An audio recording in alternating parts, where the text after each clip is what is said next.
Hello everybody, welcome back once again to the Lord of the Rings The Third Age walkthrough. We are somewhere up in the Osgiliath rooftops.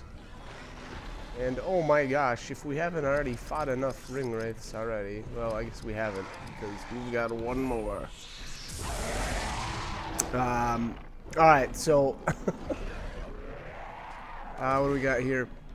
Little dual wielder guy on the left-hand side. Took him out right away, no big deal. I don't know. I believe they can be crippled. Pretty sure those guys can be slept too. The caster over here on the right-hand side can be silenced, and I believe the ring wraith can still be crippled. Let's find out here. Oh, nope. Oh, you picked the wrong guy. Whoops. Not bad. Anyways. Nothing much different with this guy. Obviously, the only real challenge between this fight and the previous ones were the additional enemies on the field, but obviously we have taken care of them with, I would say, relative ease. Wheel of Fire tends to do a fairly decent job there.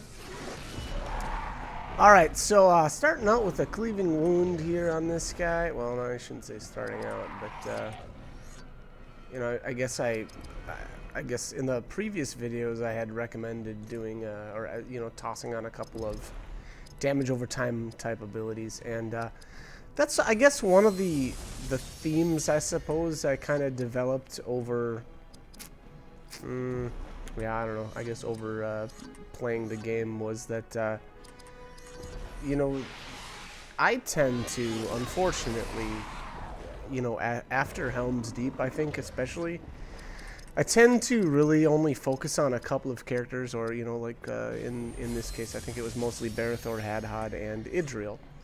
And, you know, that's okay. It's you're going to be able to beat the game, you know, doing that. But at the same time, you kind of don't, I think you feel, or it feels like I don't get as much out of the game. And kind of in order to make up for some of that, I suppose, the second playthrough, I tried to get Morwen in more, you know, and throw on her dual wounds, or, sorry, is it twin wounds? Something like that. Anyways, one of her damage over times, and then her poisoning, is it poisoning wound or something like that? Anyways. And again, you know, that was mostly just to get a little more use out of some of the characters that I don't typically use as much. And it's alright. It works okay. And I guess one of the... There you go, twin wounds. That was the first one. And then, let's see here. I think the other one was poisoned wounds. We'll see, hopefully I toss that one on too. But, yeah, anyways, I feel like, especially in a... If you're playing this for the second time around, there's some pretty crazy, like, yeah, so I don't know, twin wounds is not doing that much damage. That was only 348 or something like that. That's pretty weak, but the reason for that really is that number one, her spirit stat is extremely low. I didn't put any points into it this time around, and then on top of that, I'm not equipped with a cracked Elf Stone of Spirit enhancement, which would have doubled the damage of that overtime, or damage overtime effect. Sorry. So you know, again, I could have done things a little bit differently, maybe a little better here and there. And again, I think on the second playthrough, I feel like I did, you know, utilized my characters a little bit better. Unfortunately, you've got things like True Shot that just wreck face. And again, you know, I believe this is with an Elagos that doesn't have a cracked Elf Stone of Spirit enhancement, which would double the damage of that. So, you know, in all honesty, I should have had that equipped. Because again, that just, it's so good. I shouldn't say doubles the damage of True Shot, because I'm not sure what the damage formula is on True Shot, actually. I know it's both a my impression is it's a spirit and partial strength based ability, so a cracked Elfstone wouldn't double the damage. In that case, it would, you know, double any spirit contribution to the attack. And again, I don't know the exact formula that they use to determine that the damage of that skill. So, anyways, it should do more damage with a cracked Elfstone of Spirit Enhancement. But anyways, finally get that Nazgul down. I kind of feel like that one went a little bit more quickly. That was about a 5-minute fight or so, give or take. Let's see. So we got some new armor for Aodhan here. This spear is not too bad, but yeah, that's a toss-up. I would have lost 2 speed, but gained 2 spirit, so it kind of ended up being a bit of a wash stat-wise. Although it looks kind of cool, right? Yeah, it looks okay. Anyways, it's funny how many times I've mentioned how cool pieces of gear look, and again, if this was an MMO, you'd never hear me uttering those words. I typically don't care how my characters look in an MMO. I'm all about the stats, but I guess in this point, or at this point, and I've played this game so many times now that I tend to not worry too much about a stat point here and there, you know, and I kind of just kind of like the looks and whatnot of some different things. Anyways, we are here finally in the Osgiliath sewers, and it looks like our first battle here is Idriel facing off against these two guys. Now, these guys are really dangerous because they can stun you. So again, I guess if I was to make a recommendation, you know, I would frenzy. You know, if you're worried that you're not going to be able to one-shot them like I just did, frenzy, Aura of the Valor, and then, you know, do like a Loudwater Fury, and then just kind of, you know, if you do get stun locked, because that's a good chance that'll happen, is where you just get stun locked and you won't get another turn. But a way to deal with that is to essentially just die to them, you know, and then get revived with Aura of the Valor, and then refrenzy, put Aura back up, and then, you know, use another Loudwater Fury or whatever, and hopefully your spirit powers are developed enough where you can, you know, it won't take you too many Loudwater Furies to take those down. But anyways, there is I don't know if I would say hidden orb down there at the in the water, but that's got Barathor's Easterling shield, and that's an alright looking shield. It's not one of my favorite, but it's alright. But let's keep moving here.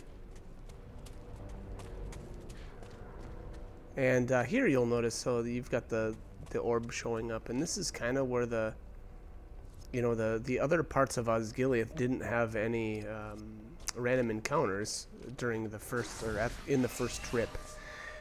In subsequent visits to Osgiliath, there are plenty of random encounters. There's random encounters almost everywhere. So I guess I don't know how important that is to know, but I guess if you're, you know, going back and you want to steal from certain enemies, well then, you know, just cruise around and you'll get into random encounters. But anyways, was that another fight with Idriel there? And again, now, you know, the good thing about having those the Shadowcraft abilities learned is exactly for this part is probably the roughest point in the game, but you know, if you've put any points into Idriel's a spirit, you should do all right.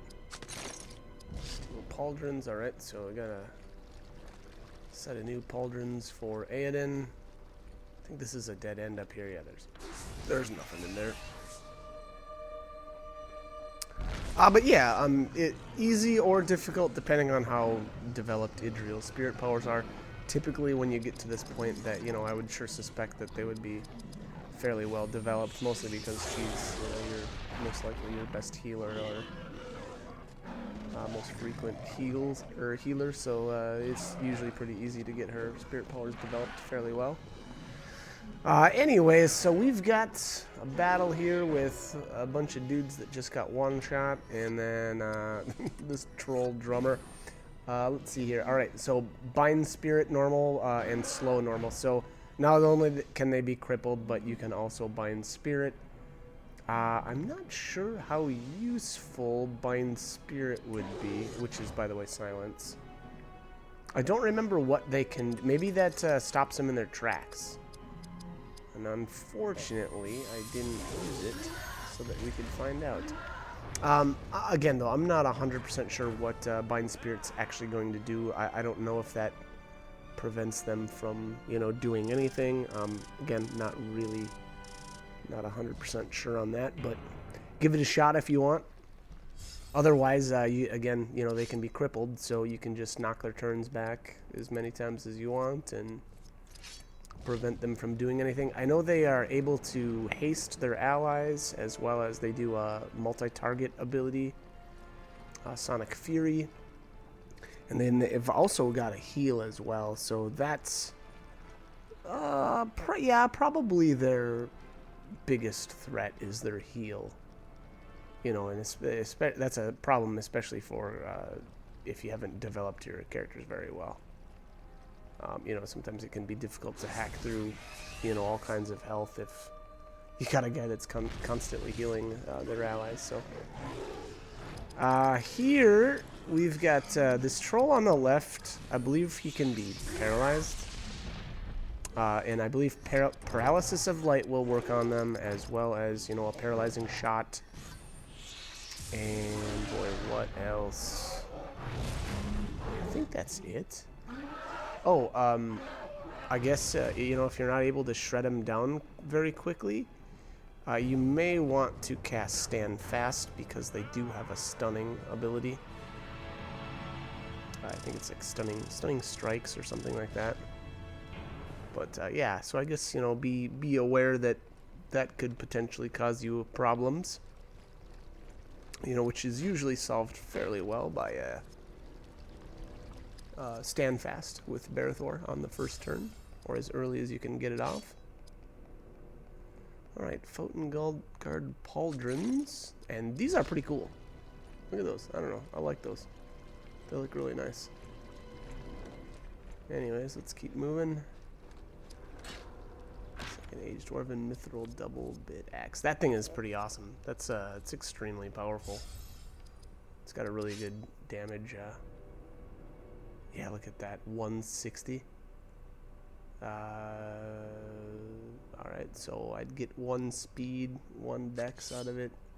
Yeah, I think I used this one for a little bit. Alright, yeah, let's get moving. So yeah, once again, it's a fairly decent axe. It's got a really good damage stat on it. Obviously much better than what I was using, but Rohirrim Steel Vambraces, okay.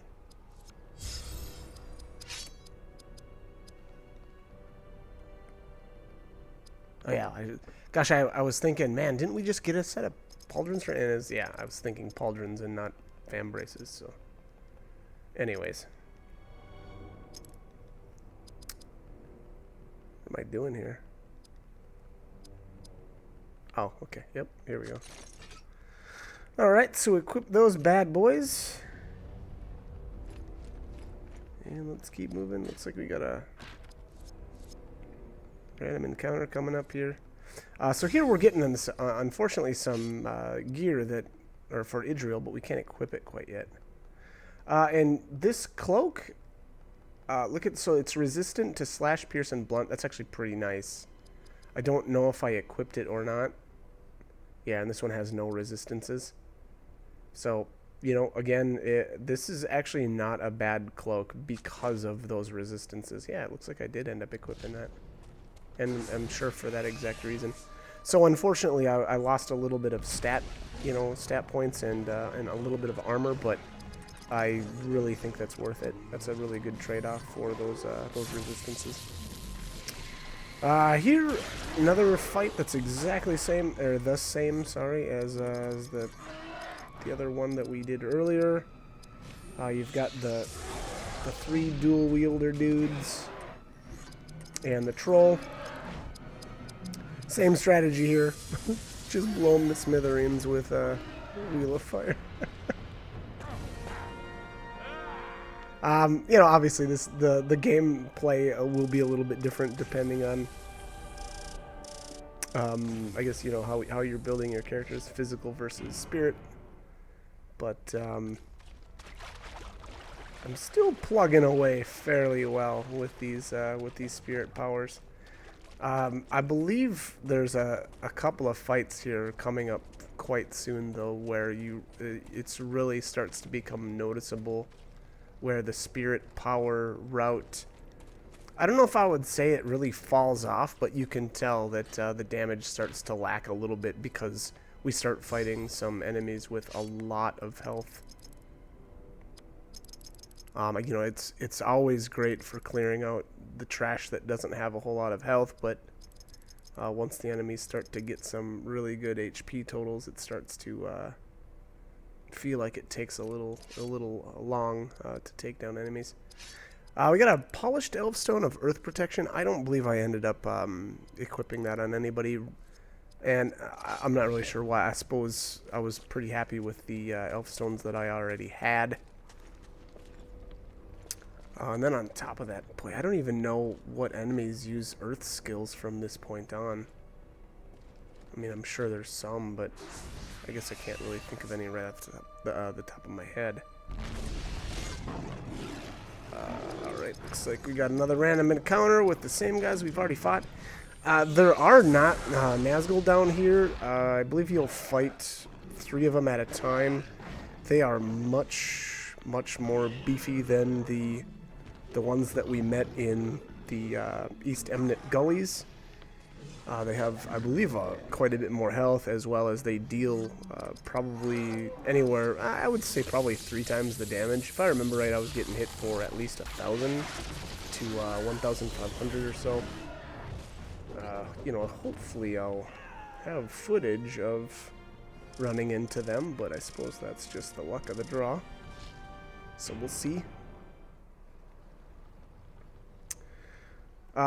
Essentially, this room, you just kind of want to, you know, work your way from the south, and then kind of work your way, like, what would it be? I guess counterclockwise around the room, and just, you know, visit the spokes, I suppose, because I don't know. It seems to me it looks a little bit like a wagon wheel.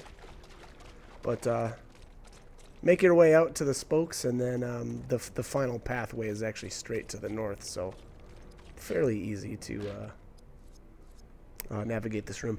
And here we've got an what was that, a ring for Barathor, as well as a spear for Aoden, and the Hands of Healing quest is complete. I think this ring is phenomenal. Yeah, 23 speed. That is pretty crazy. 3 spirit, 3 con, 7 dex, 3 sting. Yeah, so I mean, you know, if you feel like your speed's lacking, that's the one to go with. This ring is fairly good though, that I've got currently equipped. But look at, yeah, I don't know. I feel like this was the one to go with.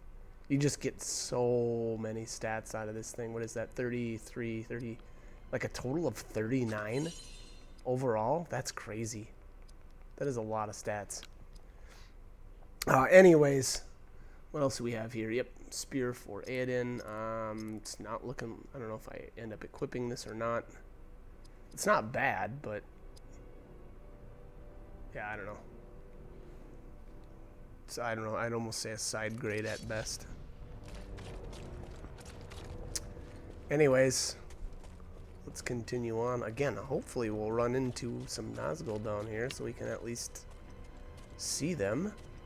I know they are cruising around down here. Could this be it? Nope. Okay, another Idril battle. My impression here, too, is that it looked to me anyway that the first fight that we got into down here was actually a triggered fight, and it was this exact enemy formation with the 2 stunning type goblins or whatever.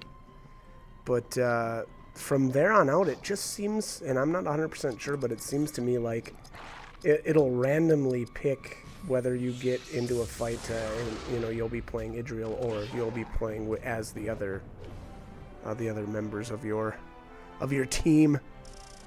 So I'm not really 100% sure on how it chooses, you know, what you're going to be picked, if it, or which characters you're going to be playing. You know, maybe it's a 1 in 10 chance of playing as Idriel. It seemed to me like it was rare that I had to fight with Idriel, but again, I'm not 100% sure on that.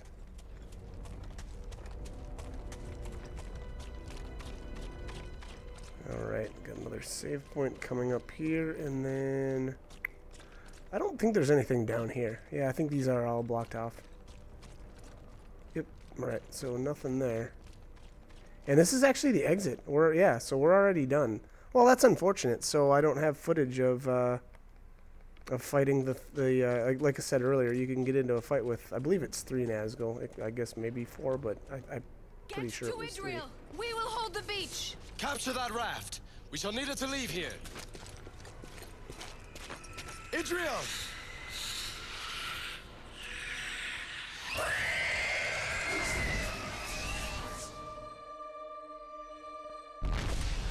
Alright, so we've got a series of fights here, actually, with some Nazgul.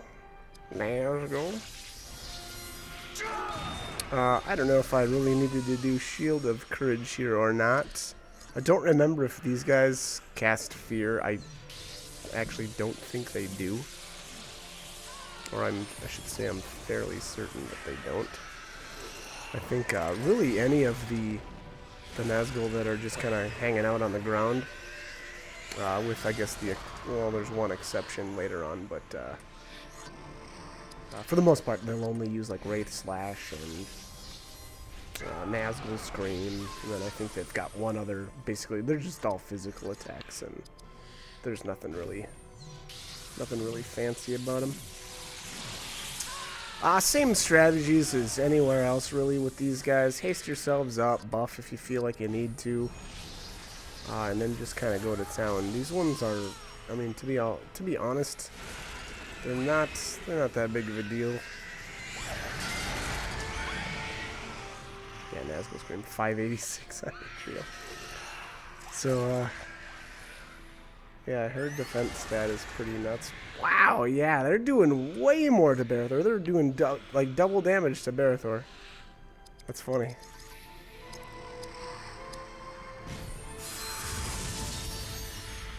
Just heal himself. Not bad. And that's actually not a bad idea now that I think about it. You can actually have Barathor do all the healing because, in all honesty, Idriel, well, I guess it depends. Again, so depending on how you've built, but Idriel obviously does more damage with her spirit powers. And being that I am heavily into the spirit powers, it may actually not be a bad idea to just use Idriel for this. Blinding Light is a very fast reuse ability. So I would definitely recommend for this fight especially, I think these guys are weak to light craft powers, so you know, I would recommend using that as opposed to Loudwater Fury if you're going to be casting any spells with Idriel. And again, the reason being is that's just going to be a much faster reuse time.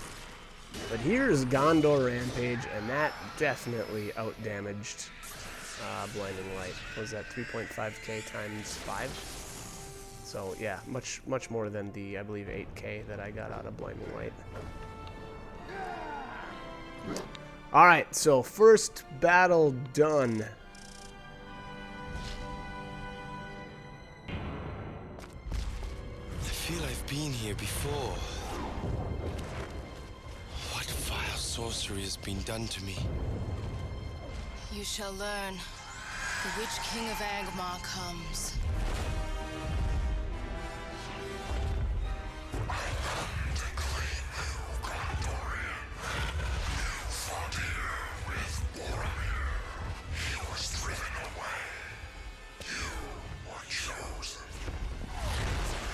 A Morgul blade. Wait. I've seen this before.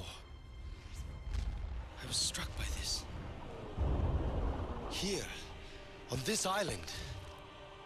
Your mind is rooted in shadow. We wanted you here, Gamorrean. Full of power to throw open the gates of mastery and sow terror. Now, fulfill the will of Sauron. Submit to the power of the Nazgul. Bow to me.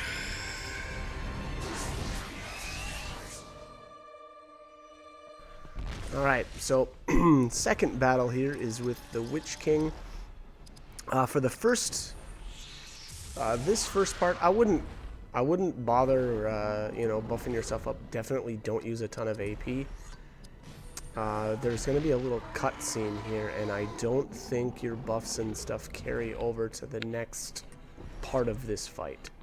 So again, you know, I think you get 2 turns, and then a little cutscene happens, and then that's when the real fight actually starts. So, you know, I used some buffs here, and again, I had forgotten that this is actually a 2-part fight. So, again, don't worry about it.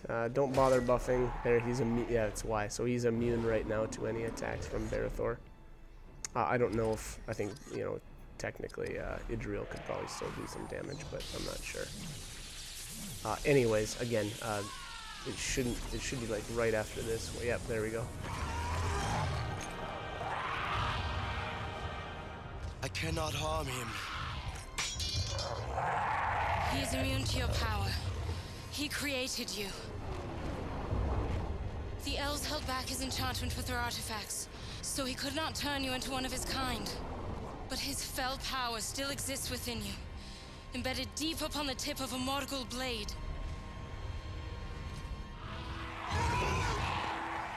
Then I shall remove it.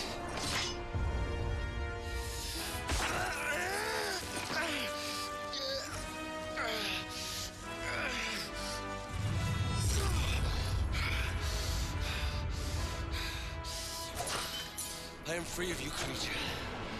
Now face me! You are strong enough now to survive that. I did not think you would dare. Now, let us dare together. I welcome it, my friend. Okay, there we go. So here's the second, or I guess real Witch King fight. Again, unfortunately, I believe it strips all the buffs or anything that you did. So so here's a good point to bring up right away. If you've got your Shadowcraft abilities learned, you should definitely silence the Witch King right off the bat. And the reason being is because he's going to start casting Fear, and Barethor will likely be immune to it, depending on your level and what order you learned your passives in. But Barethor will be immune, but it's still annoying, and especially if you don't have Shield of Courage. So again, I would silence him as soon as you can, and then start on buffing. You know, get yourself buffed up. Haste of the Elves. Whatever you feel like you need from Barethor there. Company Might, always a good choice, as well as Valor to make sure that you're actually connecting. Toss out the Grace if you feel like you're going to be running low on AP. The usual stuff. Now, here you go. Here's a perfect example of the overpoweredness of Biting Blade. And again, I really feel like they shouldn't have made that something that could happen on counterattacks, because anytime where Barethor doesn't just get straight up one-shot, if he connects when he counterattacks, he's right back up to full.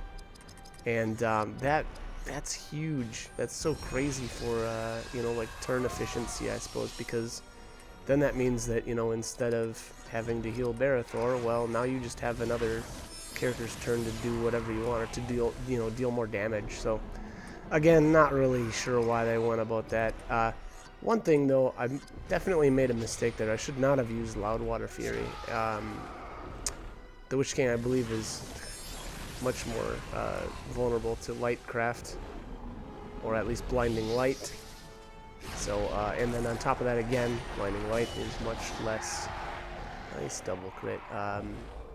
Blinding light's much less. Sorry, has a shorter reuse time. So again, I feel like that would have been a better skill to use. Look at that. There's the counter attack. So once again, he's back up to full. It's just crazy.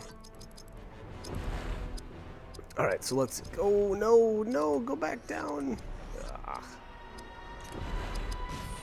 Oh, trying to get the wounding strike off here at. Oh, okay. It actually landed. Nice.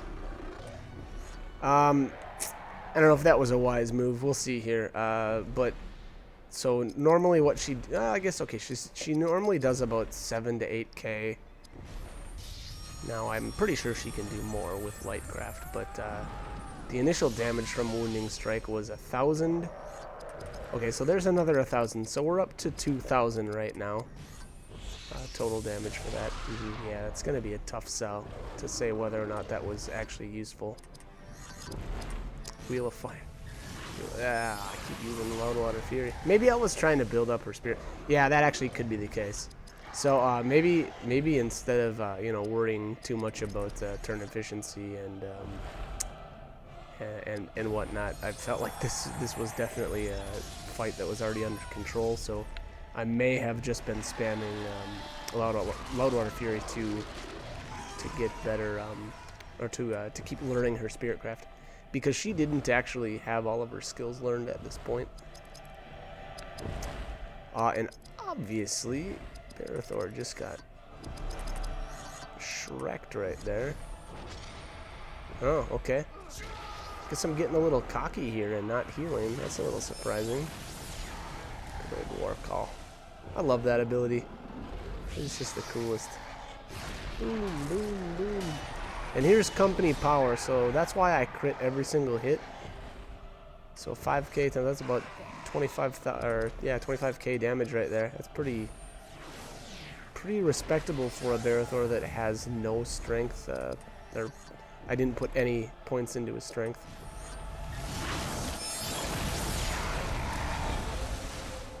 I'm curious. I really wish I would have used a Blinding Light there to see how much more damage I would have done with that as opposed to Loudwater Fury. But oh well. I suspect he's not going to be living for much longer here. And that's the cool thing with Company Power. So unfortunately, you won't get double and triple crits out of it, but every single hit will crit. So I don't know. I think at the end of the day, it's probably worth it. Yeah, look at this damage. Oof. It really adds up quick. I don't know what like the base crit rates of your characters are, so it's hard for me to actually say whether or not some of this stuff's worth. That was not worth it. Yeah, she does way more damage with her spirit powers.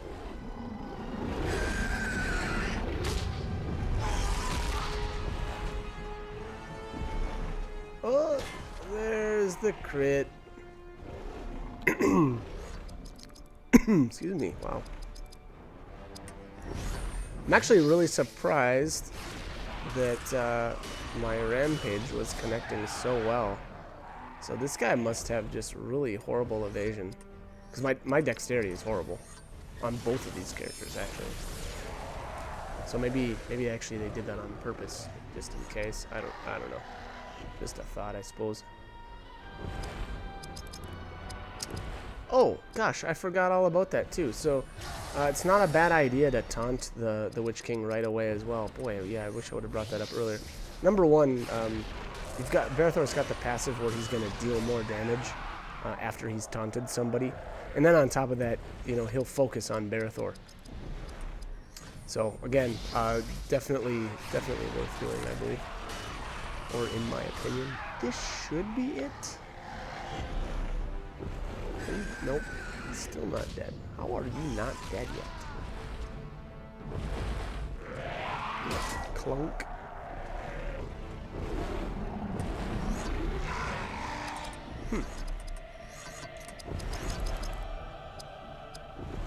Oh, blinding light. Yeah, do it. Oh. Okay, 9.7k as opposed to like 7.8 or whatever. So yeah, definitely did more damage, and that's what I should have been spamming the entire battle. But I didn't. Oh well. And we lived, so I think it's okay. Anyways, I've got to cut this commentary here, so like, comment, subscribe, whatever you guys want to do. Hope these guys are helpful, though, and hope you join me for more. Alright, thanks for watching. He falters. Even a Nazgul cannot withstand our power.